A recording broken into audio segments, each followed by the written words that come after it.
So hello everyone, welcome back to Just a DIY, and today I will be reading Auggie and Me.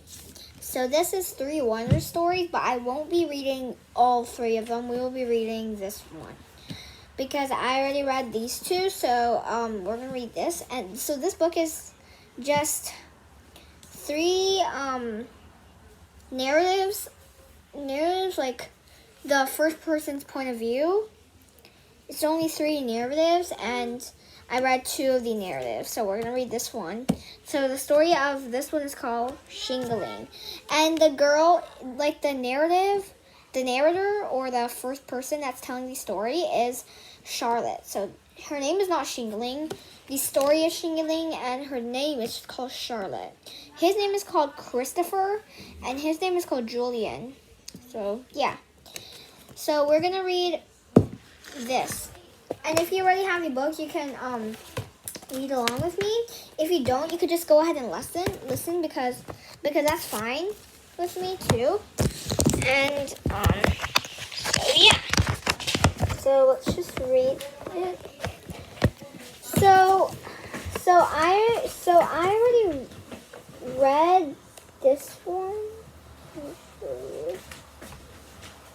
I already read Pluto's story, and I already read Julian chapter, Pluto, and Shingaling. We're going to read this.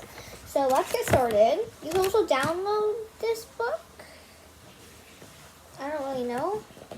I don't know if you could download it or not, but it's fine. So, oops, what did I get? So this is also from Wonder. The story is from Wonder. If you guys don't know what Wonder is, well, I think you probably know. It's super famous. This Wonder, yep, that's August Pullman, or Auggie Pullman. And I think you guys have read this one. This is really, really fun. And this one, you should read it too. But I'm sure that you guys know it. And yeah. So if you don't know it, it's just like this kid. He's kind of different from other people. And then he makes a bunch of friends. And like, it's super cool. So we're going to read her. So, here goes Charlotte's story. So this is what she looks like. She doesn't have black hair. She has blonde, but it's just how it's printed. So, you guys could see these quotes. Is this a quote? It's not a quote, but I think it's a book review. Is it a book review? Or maybe it's the author. So let's just get started.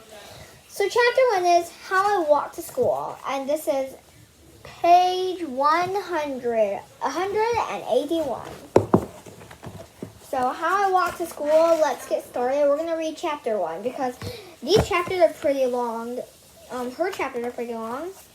Yeah, so how I walk to school. There was a blind old man who played the accordion on Main Street who used to see every day on my way to school. He sat on a stool under the awning of A&P Supermarket on the corner of Moore Avenue. His seeing-eye dog lying down in front of him on a blanket. The dog wore a red bandana around its neck. It was a black Labrador. I know because my sister Beatrix asked him one day. "Excuse me, sir, what kind of dog is that?" "Johnny is a black Labrador, missy," he answered. "She's really cute. Can I pet her?" "But not, she's working right now." "Okay, thank you. Have a good day now. Bye, missy." My sister waved at him.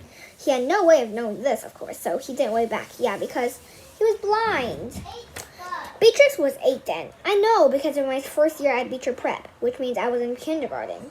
I never talked to the accordion man myself. I hate to admit it, but I was kind of afraid of him back then. His eyes, which were always open, were kind of glazed and cloudy.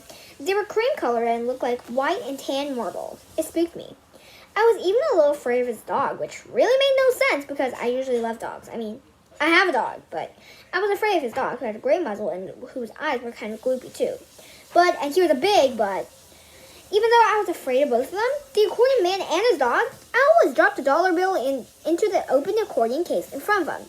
And somehow, even though he was playing the accordion and no matter how quietly I crept over, the accordion man would always hear the swoosh of the dollar bill as it fell in the accordion case. God bless America. he would say to the air, nodding in my direction. That always made me wonder, how could he hear that? How did he know what direction to nod at? My mom explained that blind people develop their own senses to make up the sense they've lost. So because he was blind, he has super hearing. That, of course, got me wondering if he had other superpowers too. Like in the winter when it was freezing cold, did his fingers have a magical way of keeping warm while they pressed the keys?